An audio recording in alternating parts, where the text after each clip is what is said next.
The content up to me has been sent by a third party. Got it. Okay, we're just about to go live by the looks of it.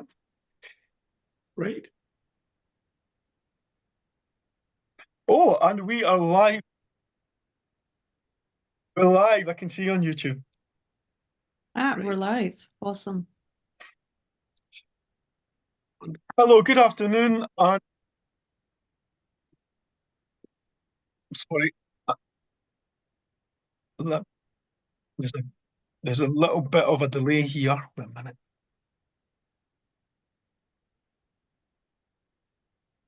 Right. Okay. Good afternoon. Welcome to Interfaith Insights. Apologies to those who were trying to watch us on our Facebook channel. Facebook is having a little bit of a glitch at the moment. So for the first time, we are on live on YouTube. So welcome everyone, and welcome Imam Monawar joining us today from the Oxford Foundation. How are you? I'm really well. Thank you very much for having me, Ian. Oh, It's lovely to see you in Amina. It is an absolute pleasure. Amina, would you like to say hello as well? No, I think many people have seen you behind the scenes, but they've never seen you live in the flesh, so to speak. Yes, that's right. Hello, I'm Amina. Some of you may know me. Yes, as Ian said, I'm usually behind the scenes, but today is the first time that Ian dragged me along on this live stream, but we'll see how it goes. We'll see how it goes. So Amina, for all those who are watching or may not know, is a program manager that helps us put all these programs together that IFA does. We're hoping to be joined today by Joe, as always, but I think Joe has been delayed coming back from one of our school roadshow programs this morning in primary schools with Police Scotland, and these successful programs where we bring 6 or 7 different faith leaders in with the police, promoting respect and understanding.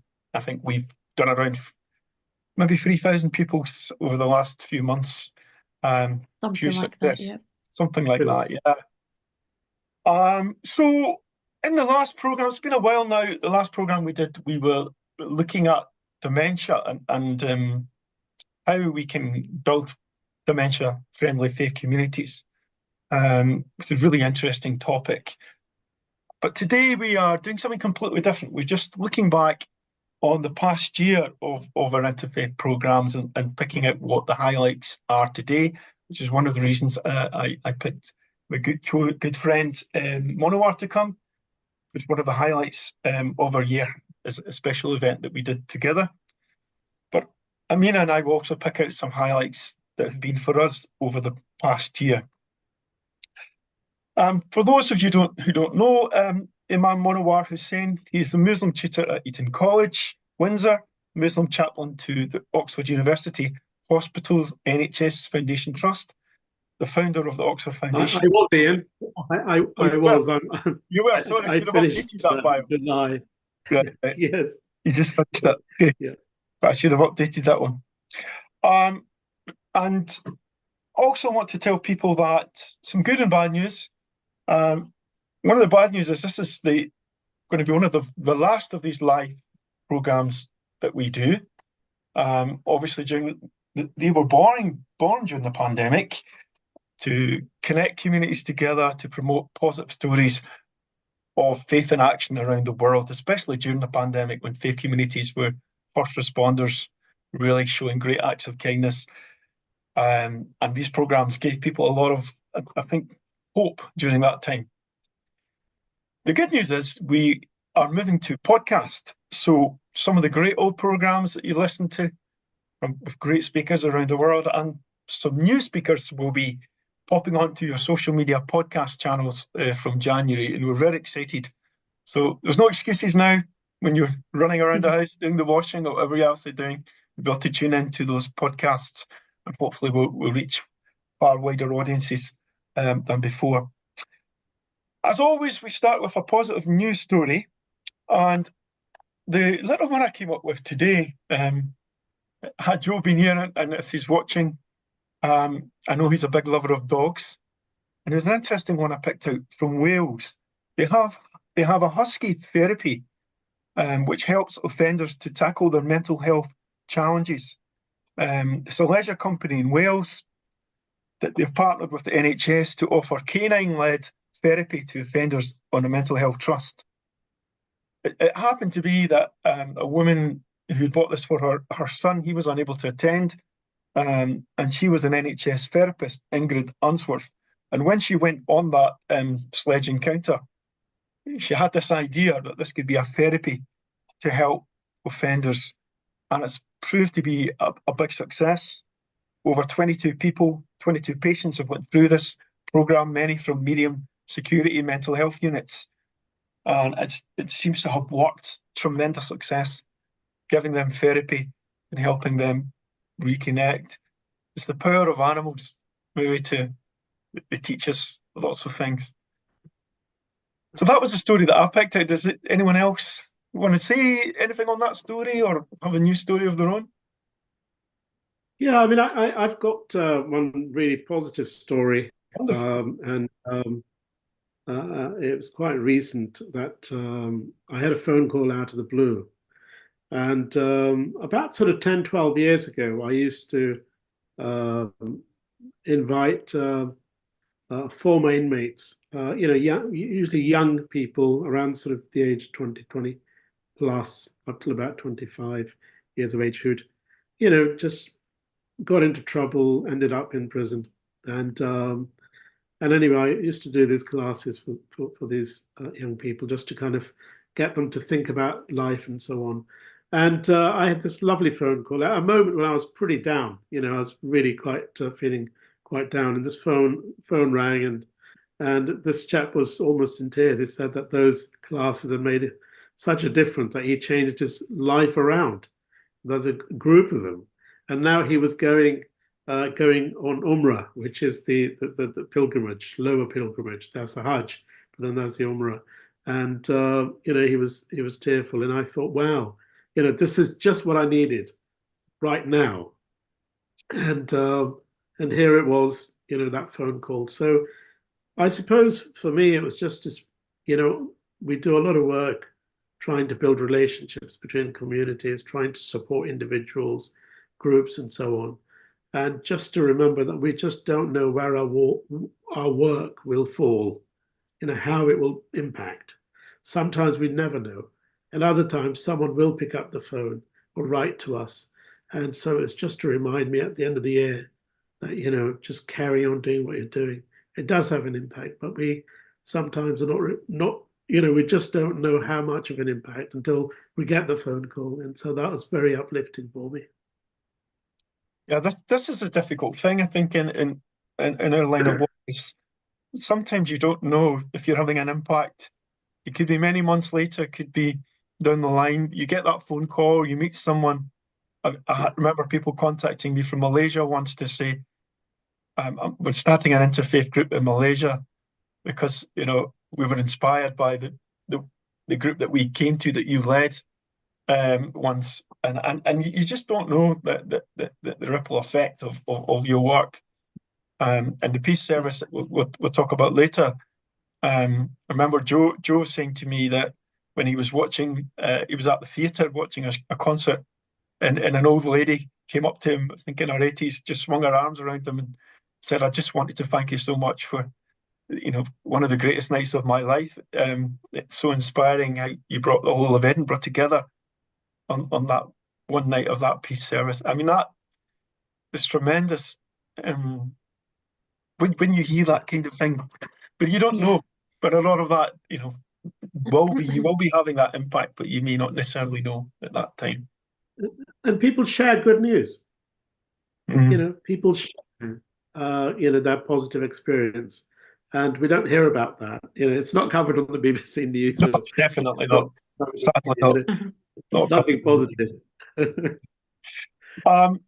Alina, just before we came on, I put a little PowerPoint with some images of events for us of last year that are highlights, and I'll pick out some and show you them. If we go to the next page and maybe I'll talk about maybe what makes an event special or what is it that we're trying to do. This is obviously some images from Holocaust Memorial Day back in January of this year. So it was a long time ago now, where obviously we had speakers from Rwanda. My wife was speaking with her sisters for the first time about their story of surviving the Rwandan genocide against the Tutsi. As well as the Rwandan genocide, obviously we had young Jewish speakers speaking. And in this case, it was of American gun violence, and actually learning the lessons. And I think what's very important to me about these kind of events, and if you look at the next page, you'll see, I think we had about 100 young people there. Wow. It's about the young people learning the lessons of what the past has happened to try and prevent this happening again. And unfortunately, we see these things still continuing around the world. How do our young generation help us to change this narrative? I think that's what's really important. Amina? The main highlight of this event though was we had so many young people there, but they were all so engaged with the event, with the speakers, which I think is something we took back. Because that doesn't always happen, especially primary school students. Come on now, you wouldn't think they would be fully engaged with the whole event, but they really were, and that was really nice to see. I think it does help when the survivors in this instance were younger. Obviously, my wife, I think she was around 11, 12 when she rescued her sisters during the Rwandan genocide. And her younger sisters were, I'm trying to remember, one was only a baby then during the genocide. So,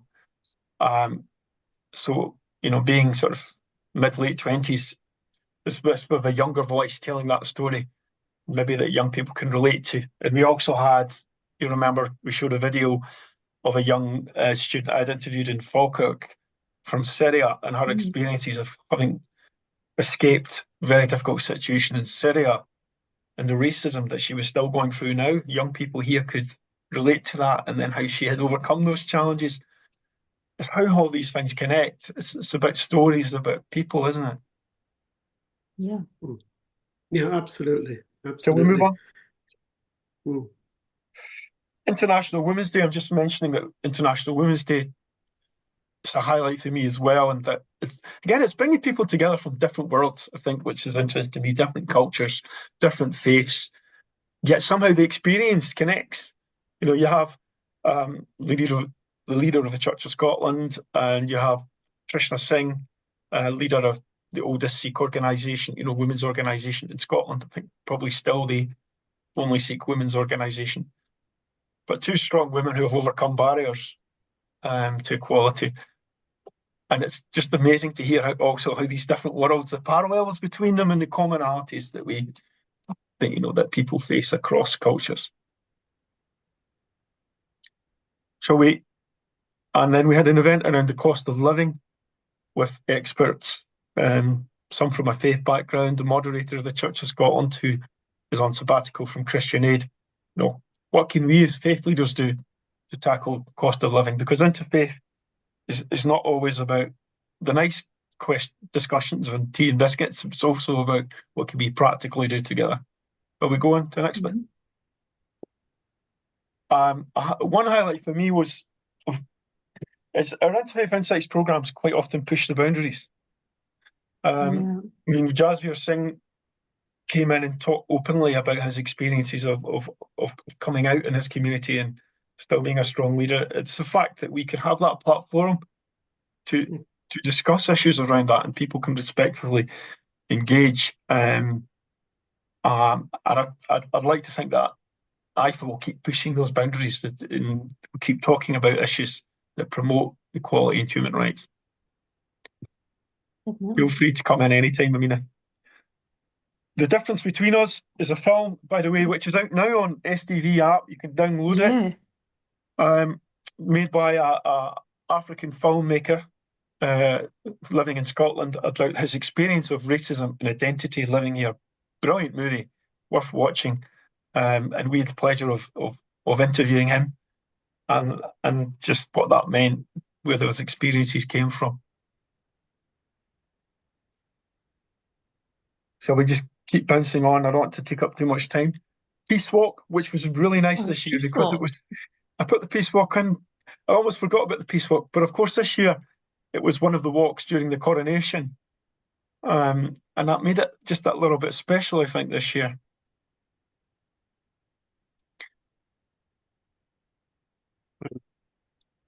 I want to go to the next one. So moving. Also, I was in Chicago for the Parliament of the World Religions. I just to mention that, having 5,000 or so people, maybe more together, um, all sharing common values, all learning from each other's traditions. It was a great experience. I just wanted to mention that was a highlight for me, talking about some of the work that we're doing in the UK and in Scotland, and people really were inspired to hear of the work that we're doing in schools, which is not always possible in other countries. It's about sharing that learning. The schools programs that we're mentioning, there's a picture of one. And go on the next page. Yeah. I want to go, sorry. There we go. Even more. I think the school programs that we're doing at the moment is definitely my highlight of the year. Compared to last year, we have visited so many more schools and so many more peoples, and the feedback it's quite funny, isn't it, Ian? Some of the feedback that we get with some of our speakers, and I think Joe would agree if he's watching. You get some funny feedback from students when they're learning about new things. But I have to say that, it's been the biggest highlight. We're finally getting a few more faith representative volunteers coming in slowly, and I think next year we're going to have maybe double, the figures, which it's incredible. It's just to say, sometimes engaging schools is a challenge. And a year or so ago, I came to the board. I said, I know we always do high school, and I'm a high school teacher, and so it's where I'm comfortable. But actually, we need to get to people while they're younger, because often when you get to high school, your mind start to fix. So I said, let's try out primary school model, and we videoed it. The very first one we videoed as well. It could have car crashed, but it was a massive success, and flooded the schools. It's so simple. It's so simple how it works. But I've said this many times, and I'll say it again. If I had a Faith and Belief Roadshow in my primary school, my life would have been completely different. It would have been changed entirely. And that's something I needed when I was a kid. So hopefully we're changing people's lives. How would it have been changed, do you think? Well, growing up, when I was little, I experienced quite a lot of racism, discrimination, and a lot of the hate comments were things that just didn't make sense. And that's because of the lack of knowledge that we knew about different cultures, different faiths, different religions, and so on. I was one of the first people of color and from a Muslim background in my school, so obviously I stood out like a sore thumb.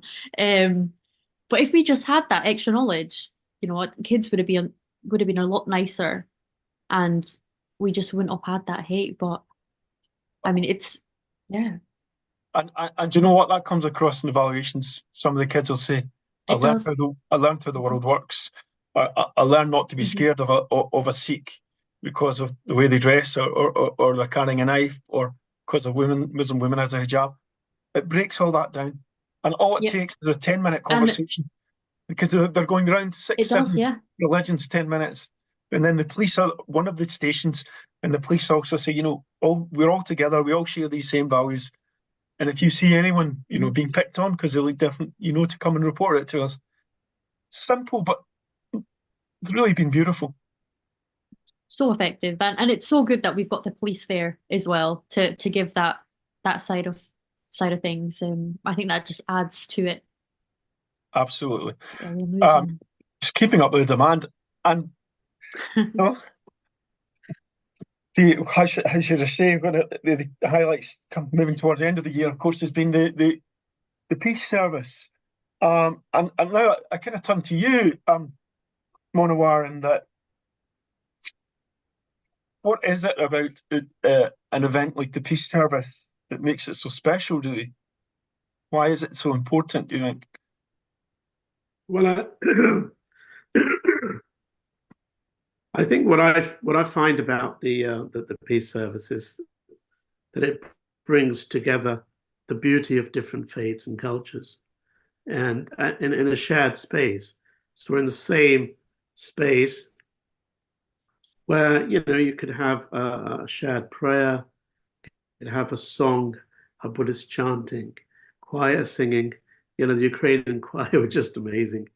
The 8-year-old, the Sikh boys who sung the Shabad, just amazing. So I think what happens with the peace service, United for Peace, was that when we all come together in a shared space and kind of really share the best of our traditions, we create something beautiful, and people experience that like no other in like no other way, and so as we say, um, music is a kind of universal language, isn't it? So when we hear a song, we have a listen to a bit of music, it touches our hearts, and I think people walk away just feeling, quite uplifted by the whole experience.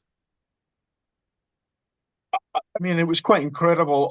I've put peace services together before, but not really with music. There's tending to be just a few readings. So I was slightly apprehensive thinking about all the things that could possibly go wrong on the Yeah, night. yeah. I said, yeah, I've always found that it's a lot of work because you've got lots of different components that possibly can go wrong. On the day someone might be unwell and not be able to contribute. But on the whole, it just works out so well. And people want to do it. Communities want to share. And that's what makes it special, that they come with the right heart, as it were, of making a difference, of coming together as one community, and that's what makes it so special. I think we have a couple of photos, Amina, that Oh yeah. I mean, it um, was. I mean, I've been to a few peace services myself before getting involved with IFA, and it's always been the same thing. You have a few speeches and that's kind of it. But this one, we had such a diverse performers and speeches and prayers. It was something different, wasn't it? That was quite a moving moment when we all gathered on the stage and Joe started to sing Yeah. "We Shall Overcome," and it was just such a brilliant moment. Just captured the whole thing. I think that picture's such a special picture because it symbolizes that diversity, but we're all standing together. yeah, I wish I had some more images of the whole church because, but for those watching as well, I mean, a few weeks before when we talked about this, we were hopeful that we would get a couple hundred people on the night. And when I was looking outside on the evening, very cold, windy evening, Mm-hmm. the weather was not Yeah. great. I thought, I hope people do come. And then Yeah. I think 15 or 20 minutes into the service, I looked and I saw standing room only at the back. There were people struggling to see. It were all 500 people. It was incredible to see all those people packed in. And especially I during that know. we shall overcome moment at the end, everybody was Yeah. holding hands. And the man who orchestrated that is just joining us. Hey, Joe. Joe, come in. You can unmute, Joe. And I saw standing room only at the back. There were people struggling to see. It were all 500 people. It was incredible to see all those. Turn your YouTube off there. Especially during that we shall overcome moment at the end. Everybody was holding hands. And the man who orchestrated that is just joining us. Apologies, apologies, apologies. I have been as I should have been I've been at a primary school all morning today. Joe, can you turn that YouTube video off if you can?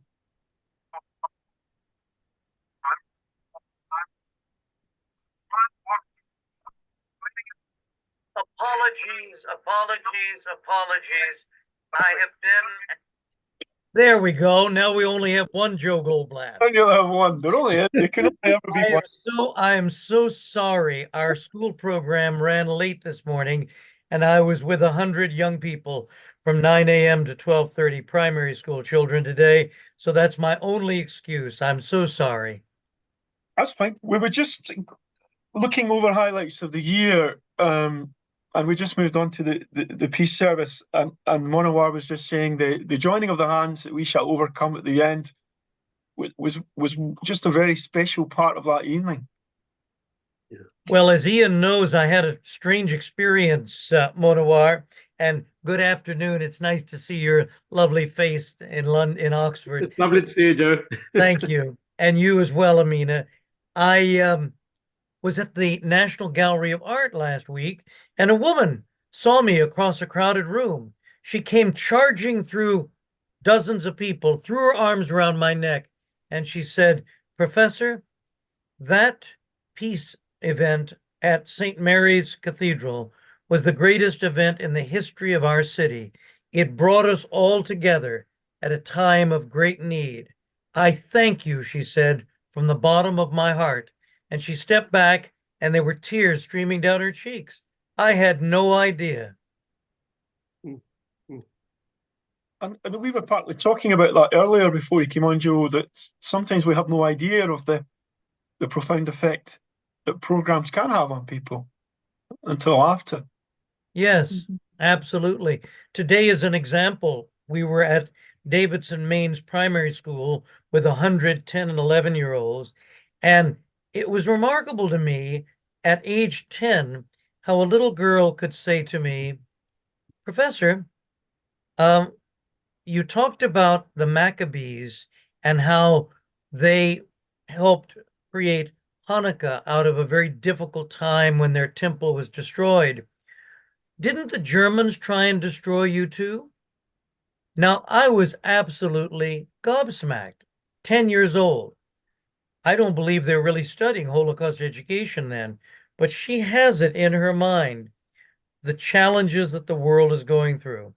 And so if through events such as Uniting for Peace, our program in the schools, the Edinburgh Interfaith Roadshow, we can help these folk in some small way, I think it's important.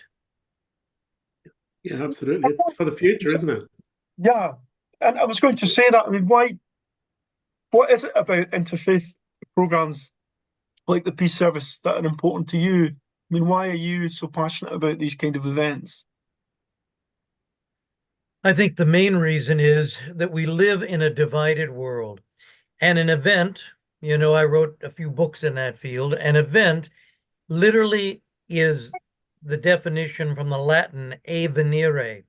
A venire in English is event, and it means outcome. So what does an event do? It brings people together for a mutual benefit, a mutual outcome. It's one of the few things that does that effectively anymore. I don't think the internet is effective as it could be, as 500 people standing in a cathedral, many of whom are strangers, holding hands, raising them and singing, "We shall overcome." They remember things like that. So I think that's what is meaningful to me, is bringing the diverse groups in our city together for these magic moments. And of course, Amina, you had to make the pledge as well, which is Yes. people will remember. You Beautiful. really, Yeah. Absolutely I think beautiful. my highlight of the peace event and what I really liked about it was we had people there who have never been to an interfaith event, or they hadn't even heard of Edinburgh Interfaith, or they wouldn't even go to a faith event, or they might not be from a faith in general. And it was really nice just to see a few new faces and to meet everyone and mingle and chit chat. And it was just really nice how we all connected and got on and enjoyed the evening together. That was my highlight. And people needed that event, didn't they? I mean, you remember they arrived an hour did. early? People arrived to Monowar 1 hour early in the rain and the sleet and the cold, just to be together in that cathedral.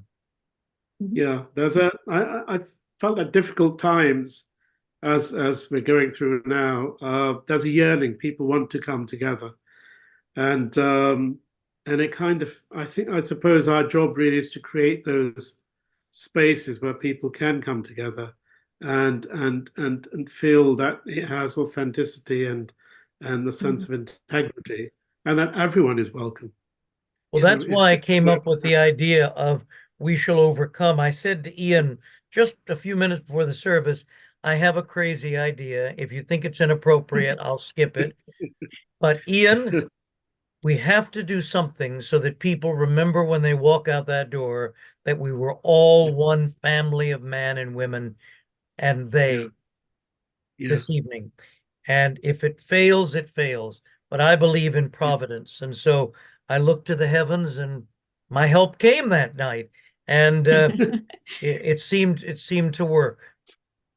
Well, it did. Well, I mean, you a have a lot of our wonderful voice feedback. too. No, Yeah. I'm nay singer, but I did have somebody write to me from America, from New York City, and said, "Have you ever considered becoming a cantor?" Yes. You know, the cantor is the Jewish Yes, cleric yes. who sings in the synagogue.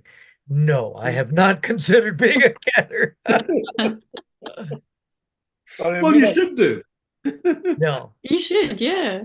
Well, thank you. I mean, Thank you're you. you're definitely right, Joe. I mean, a lot of our feedback was mainly from that chant that we shall not overcome.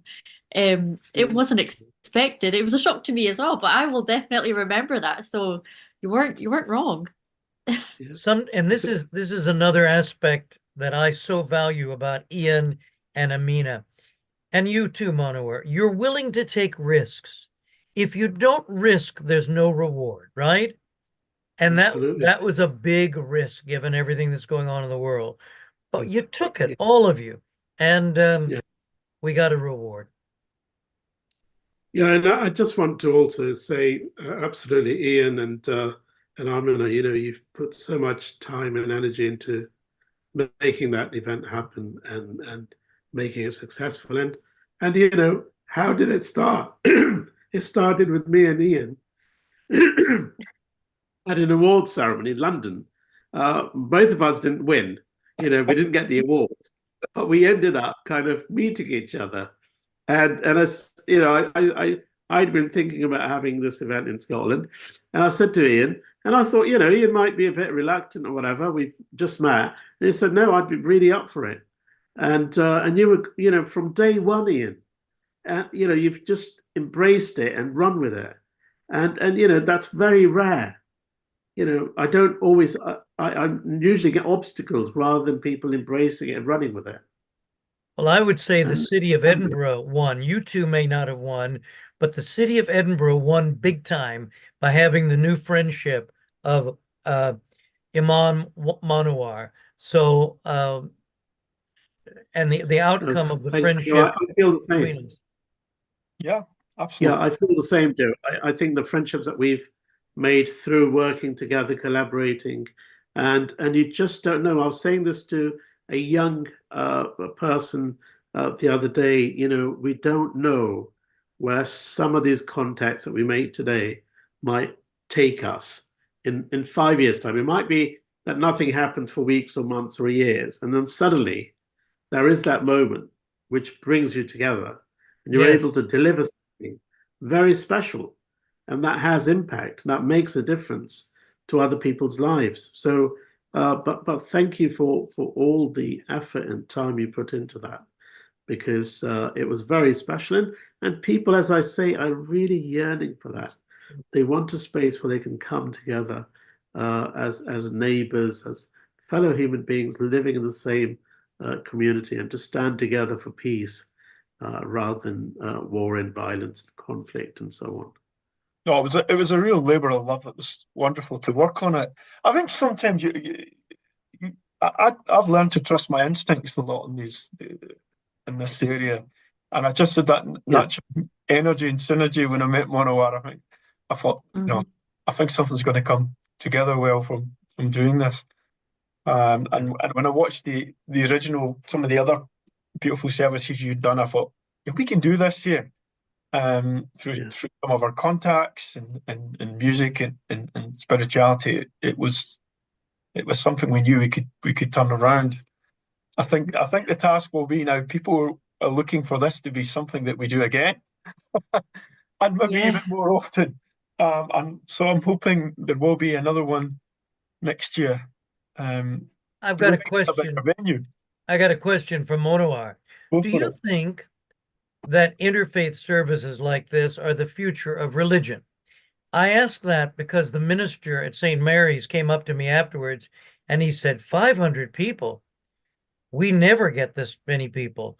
Could you come back next Sunday? And I said, I don't think so. But I was thinking maybe the future, Monowar, is having once a month an interfaith Sunday service at any church, synagogue that wishes to have one, because it would bring people into the place of worship who otherwise may not attend, you know? What do you think is the future of bringing people into places of worship? Yeah, well, look, firstly, I want to say a big shout out to Reverend John Conway, the provost at the St. Mary's Episcopal Cathedral, for hosting us. So they were great. But no, I've always felt that there is a beauty inherent in all our traditions, and when we bring it together, we create something beautiful. And you know, I've tried to, on the whole, most of my events have been in neutral spaces. So they've not been in cathedrals and stuff. They've just been in neutral spaces where, you know, no one feels that, you know, they're going to a place of worship. It's a space for shared expression of something they hold, you know, of value and sacred, and sharing that. And I can't see why we can't do a similar kind of things that, you know, in all sorts of different venues, at churches, synagogues. You know, you might even have mosques. They have big halls and stuff. They might be interested in doing a more prayerful thing. Of course, music and such like would totally, you know, that wouldn't be permissible in a mosque proper. But there are other spaces that one can create just to ensure that we can bring people of all faiths or no faith together. And so having a kind of you know, a humanist and a non-faith perspective also is important. But you know, the inspiration behind it really was to bring people together and to do so with integrity, and so that no one feels, you know, that they're losing or somehow diminishing their own faith tradition, you know, whatever position they take. And so I think if it's a neutral space, it just attracts more people, and also allows them to be who they are, rather than you know, other people telling them what to do. And I think that the other important thing, aspect to this, was that, you know, each faith tradition or each culture, they come and share something that they want to share. So it's not about us telling people you've got, you know, got to do this or you can't do that. It's just come and, you know, whatever you want to share, please share that. And then it has integrity, and it has a buy-in, doesn't it? Yes. Everyone feels that they have an equal share in this. I mean, one of the things that struck me from the evening is when I was looking at people from the Ukrainian choir having photographs with the Hindu dancers. Yeah. These worlds don't come together. No. There is no other place in our country, perhaps often in our world, where we create these spaces. And it was something beautiful when I saw the excitement in the Ukrainian man's face when he was all smiled. Please come for a photo. I thought, this is beautiful. This is what, you know, humankind should be all about, the oneness, creating that oneness, bringing, you know, it's that quote from the Quran, you know, we created you different tribes so that you would know one another, but we don't know one another. And it's only through those kind of events that we do. And the moderator said to me, I thought, it stuck in my mind, we need more moments for happiness. We need more moments to have joy together and come together like that. shouldn't always take a disaster around the world. We need to come together in friendship in these ways. So we need to try and create, more ways that we can experience joy together. But thank you for bringing that joy to us. Yes.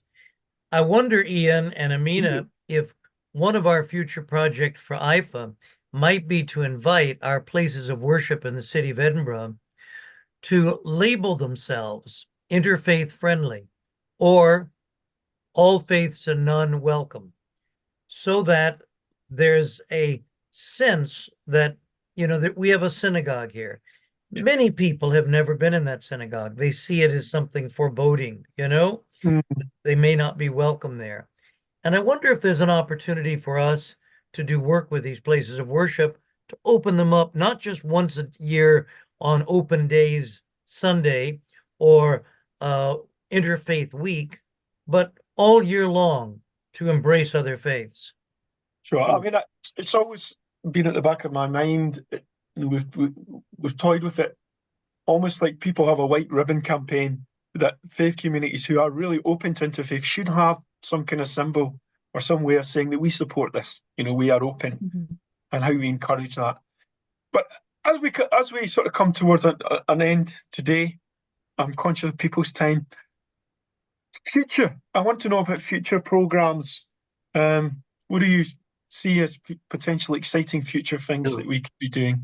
Monowar, what's in your pipeline? What are you working on? Or where are you going to next year? Have you got a big peace service planned? Well, on the 21st of January, Yes. at the Oxford Town Hall, we're holding Together for Humanity. So that's part of a national initiative through the Together for Humanity project, and Brendan Cox is leading on that. So if you're on it's short notice, but think about doing something on the 21st of January under the Together for Humanity. So that's the first one that we're doing. We're also working on a project for young people, trying to tackle Islamophobia, anti-Semitism, all kinds of hatred. And I think just continue to do what we do, because we know it makes a difference. As Joe, you've had that experience of someone coming over. Often we don't hear about those calls and the kind of the feedback that's so positive, but we know it's having an impact. And so, but the big one, start of the year, is going to be the 21st of January, and then we'll see. So I don't know, but I want to try and do something in Cardiff and Wales next year as sort of the next thing. Then I would have covered England, Scotland, and Wales, and then maybe we could do something in Northern Ireland. But we see how that goes. Yeah. And how about yourself? Who wants to come in? Amina? Well, we have coming up in January, for the first time ever, a Holocaust exhibit direct from Berlin, Germany, coming to Edinburgh. We're the only city in Scotland to showcase this. It's the story of the Polish Jews in Germany in 1938, who sadly, within a 2-week period, were all expelled to Poland. And most of them lost their lives. But what makes this unique is the entire project is being sponsored. The exhibit, the speakers coming from Berlin, etc., all being sponsored by the Federal Republic of Germany. That gives me hope for the world, Monowar, that we can work with people who were formerly our adversaries, because now we all believe in the same, again, eventuary outcome, to bring us all together for a better purpose. And that event is going to be at the Scottish Parliament, at the University of Edinburgh, and at the Edinburgh City Chambers. So literally for a week, it'll be all over the city, the exhibition that we're bringing from Berlin. Brilliant. That's well done. Well done. I had the pleasure of visiting the Yad Vashem, which is the Holocaust Museum in Israel. And the bit that still sticks with me, the one that I found, I mean, it was all very powerful, but the final part was you go into this hall of names, I think it's called. and you have pictures of, all the victims of the Holocaust, or, not all of them, but quite a few. And what struck me was that these were just, people integrated into society, and from the way they were dressed in important positions, and yet, look what happened. And so we must never be complacent. We must continue to work tirelessly to ensure that, human dignity is respected and human rights are respected, and continue to work to build bridges and relationships between people. We must never leave that space empty or leave a vacuum. And in that same Holocaust memorial, there is a room called the Hall of the Righteous. And these are all non-Jewish people who saved lives, like Nicholas Winton and Jane Haining and others who saved Jewish children and Jewish lives. And when I think of the righteous among us, I think of my friend Monowar. So thank you again for being our friend up here in Edinburgh. Thank you. I mean, I really kind. haven't asked you, I'm putting you on the spot. Do you have any hopes or programs of the year or things looking forward to? Well, our new, I wouldn't say a project, but it's our new goal or mission is to completely change the way we do shows like these. So hopefully, maybe at the end of January, we'll be on Spotify, we'll be on Apple Music, we'll be on a whole bunch of different platforms. So more details will be coming out soon. But yes, this is the last time you guys will see our face. I'm not sure if that's good news or bad news, Ian. What do you think? People always said I had a face for radio. So. But yeah, it'll be exciting. We're gonna completely transform the way we do our online discussions and podcasts. And great. And what I'm really excited about is some of the brilliant older programs that will be coming back, that will be editing those, and people will get to hear some of these really inspiring interviews that we've had from great figures around the world. And just as a wrap up, going back to that, I think on January 21st, we potentially will have a women's event, celebrating, I think, one of the maybe Fatima and other, significant women of faith. And we need to tie into that Together for Humanity. It went out of my head, but I'm now well remembered in that. And as you said, I mean, I'm looking forward to the podcast in the new year and some other exciting projects that we have that we'll talk about later in the year with young people. Organizations which we will be talking about tackling racism and loneliness and promoting respecting understanding. It's an exciting year ahead, I'm sure. I just want to wish everybody who's watching, if you are celebrating Christmas, to have a wonderful Christmas, but for the rest of you, have a wonderful and a happy Yule, of course, to others, but just have a wonderful relaxing festive time. I've already got my Christmas jumper on. I'm trying to get in the mood, but although I do have the Grinch here, so. Wait a minute, since you're getting dressed, I think the Jewish boy in the room should get dressed as well. I'm not going to let you all have all the fun. You always have to do it, though, Joe. I'm not going to let you all have all the fun. No way. No way. I wish everyone a happy Christmas and a happy New Year as well. So, thank you for being with us today. Oh, you look great there. There's your dancing Jewish Hanukkah bush. All right. Wonderful. You see it all on this program. You're really doing this. Who says faith is not fun? That's what I say. Faith is fun. Yeah, that's right. Fun. Okay. Thank you, everybody, for joining us. Stay safe out there. Have a nice time. Happy holidays. Okay. Happy festive season. Bye. Thank you.